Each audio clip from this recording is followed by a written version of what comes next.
हमने छापा जो कविता है ओम प्रकाश आदित्य की। इस कविता में हमने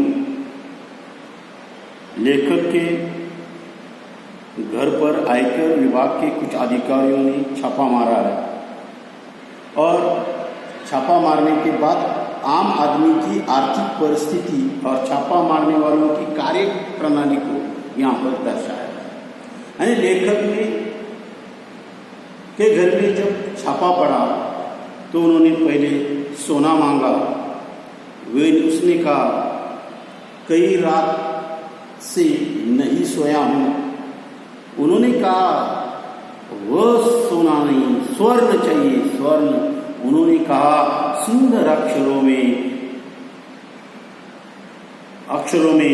अपने काव्य में यह मैंने सुवर्ण भेज दिया है। उसने कहा नहीं अनधिकृत जो धन तुमने कमाया है अर्जित अर्थ वो दीजिए। तो उसने कहा अर्थ मेरे कविताओं में ढूंढ लीजिए। फिर कहा चांदी चाहिए। कहाँ रखी आपने चांदी? उसने कहा अभी बालों पर आ रही है। उन्होंने कहा नोट कहाँ है? उन्होंने कहा परीक्षा आने के पहले मैं नोट निकलता हूँ। और उन्होंने जब शयन कक्ष ढूंढा, रसोई घर ढूंढा, उन्हें कुछ नहीं मिला। और कुछ न मिलने की वजह से तब वे वापस जाने वाले थे। तब लेखक ने क्या कहा, देखिए कनस्तरों मंडकों को ढूंढा, सब में मिला शून्य ब्रह्मांड। देखकर मेरे घर में ऐसा अरण्यकांड, उनका खिला हुआ चेहरा मुरझा गया। उनका खिला हुआ चेहरा मुरझा गया और उनके बीच सूची हृदय में रौद्र की जगह करुण रस समा गया। वे बोले क्षमा कीजिए, हमें किसी ने गलत सूचना दी थी। अपनी असफलता पर वे मन ही मन पछताने लगे, सिर झुकाकर वापिस जाने लगे। मैंने उन्हें रोककर कहा कहिए सिर मत धुनिए, मेरी एक बात सुनिए। मेरे घर में अधिक धन होता तो आप ले जाते। अब जब मेरे घर में बिल्कुल धन नहीं है तो आप मुझे कुछ देकर क्यों नहीं जाते? जिनके घर में सोना चांदी के पलंग और सोफे हैं उन्हें आप निकलवा लेते हैं। बहुत अच्छी बात है, निकलवा लीजिए। पर जिनके घर में बैठने को कुछ भी नहीं उनके यहाँ कम से कम एक तप डलवा दीजिए। यानी लेखक कवि जो है ओम प्रकाश आदित्य जी, उन्होंने यहाँ पर जो पहला वीडियो होता है वहाँ पर हमने कुछ बातें उस वीडियो में देखी है। अब हम ये देखने वाले हैं, क्या देखने वाले हैं कि जब वो कनस्तरों में कुछ नहीं मिला, यानी घर में जो ढोल के आकार के लोटे के बने छोटे पिपियों की गुल्लक देखा, मिट्टी का वो बर्तन देखा, कनस्तरों को मटकों को ढूंढा, सब में मिला शून्य ब्रह्मांड। शून्य ब्रह्मांड है रिक्त संसार। शून्य ब्रह्मांड का है रिक्त संसार। सभी जगह देखा, शयन कक्ष देखा, रसोई घर देखी, छोटे छोटे कुछ भी थे, वो सभी में उन्होंने धन खोजने की कोशिश की।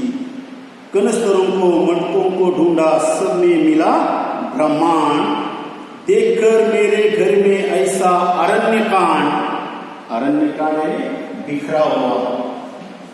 यानी लेखक के घर में उन्होंने शयन कक्ष में जाकर ढूंढा। शयन कक्ष में जितनी भी जगह थी उन सभी को उन्होंने ढूंढा, कुछ नहीं मिला। और इसी प्रकार रसोई घर, शयन कक्ष जो था वो क्या हुआ, सब बिखरा हुआ, यानी अरण्यकांड हुआ। उनका खिला हुआ चेहरा मुरझा गया। यानी जो अधिकारी आए थे उनको कुछ न कुछ मिलने वाला था, एक आशा उनके मन में थी, लेकिन निराशा के भाव लेकर वे चले गए। अब कुछ नहीं मिला। और जो चेहरा आते वक्त जो उनका चेहरा था वो खिला हुआ चेहरा था, वो खिला हुआ चेहरा मुरझा गया, यानी उनके चेहरे पर उदासी छा गई। यानी उनका जो चेहरा था उस चेहरे पर पूर्ण रूप से उदासी छा गई और उनके बीच सूची हृदय में अब रौद्र की जगह, यानी जो उनके हृदय की जो भावनाएं थी उन भावनाओं की जगह रौद्र रूप की जगह, यानी क्रोध जो था उस रौद्र की जगह करुण रस समा गया, यानी दया की भाव यहाँ पर निर्माण हुआ। यानी अधिकारियों जो छापा मारने के लिए आने वाले जो अधिकारी थे उस अधिकारियों को हाथ में कुछ नहीं लगा, खिला हुआ चेहरा मुरझा गया, हृदय में जो भावनाएं थी उस भावनाओं में बदलाव आ गया, रौद्र की जगह करुण रस छा गया। वे बोले, क्षमा कीजिए, हमें किसी ने गलत सूचना दी, क्षमा कीजिए महाशय, आपके घर में हम आए उसका भी एक कारण था। किसी ने हमें कहा था कि लेखक यानी कवि के घर में क्या है, अनधिकृत धन है और इसीलिए हम आपके घर में आए। अपनी असफलता पर वे मन ही मन पछताने लगे, दुखी हो गए। पछताना यानी दुखी होना।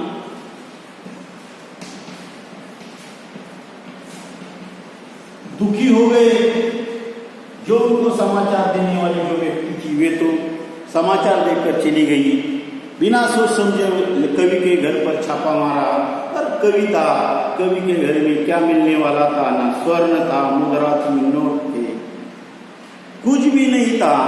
फिर भी चांदी भी नहीं थी, फिर भी उनके घर पर छापा मारा और उन्होंने लेखक की क्षमा मांगी कि हमें किसी ने गलत सूचना दी थी। और उनकी जो असफलता थी उस असफलता पर वे मन ही मन पछताने लगे और अपना सिर झुकाकर वापस जाने लगे। सिर झुकाने में शर्मिंदा होना, सिर झुकाना यानी शर्मिंदा होना।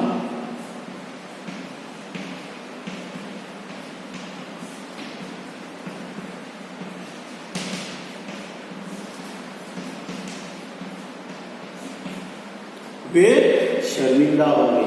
सिर झुकाकर जब वापस जाने लगे तो लेखक ने क्या कहा, देखिए, मैंने रोककर कहा, ठहरिए, रुकिए जरा, सिर मत धुनिए, मेरी एक बात सुनिए। सिर झुकाने की कोई जरूरत नहीं। पश्चाताप करने की जो बात है, जो आपने सिर धुनाना यानी पश्चाताप के कारण दुख प्रकट करने की कोई जरूरत नहीं है। सिर मत धुनिए, पश्चाताप मत कीजिए, दुख मत प्रकट कीजिए, लेकिन मेरी एक बात है, वो बात सुनिए। मेरे घर में अधिक धन होता तो आप ले जाते। अगर मेरे घर में आपको धन प्राप्त होता, सोना चांदी नोट ये अगर प्राप्त होता तो आप लेकर चले जाते। पर अब जब मेरे घर में बिल्कुल धन नहीं है तो आप मुझे कुछ देकर जाइए। मेरे घर में अगर ये सोना चांदी मिल जाता, धन मिल जाता, पैसा मिल जाता, नोट मिल जाता तो क्या होता? कभी कहता है क्यों लेकर आप चले जाते। अब आपको कुछ नहीं मिला तो आप क्या करें? जो आपके पास धन है वो देकर तो मुझे जाइए। अब ले जाते। अब जब मेरे घर में बिल्कुल धन नहीं तो आप कुछ देकर क्यों नहीं जाते? जिनके घर में सोने चांदी पलंग और सोफे है उन्हें आप निकलवा लेते हैं, और जिनके घर में सोने चांदी के पलंग है, पैसा है, धन है, दौलत है, सोना है, चांद सब कुछ है, उसके सोफे उन्होंने बनाए हैं, वो लेकर आप चले जाते, उन्हें आप निकलवा लेते। बहुत अच्छी बात है, जिनके पास है वो लेकर जाइए आप। लेकिन जिनके पास नहीं है, जिनके पास नहीं है, आपको गलत सूचना मिली, आप मेरे घर पर आए, छापा मारा, सब कुछ किया, कुछ आपके हाथ में नहीं लगा, आप देखकर क्यों नहीं जाते?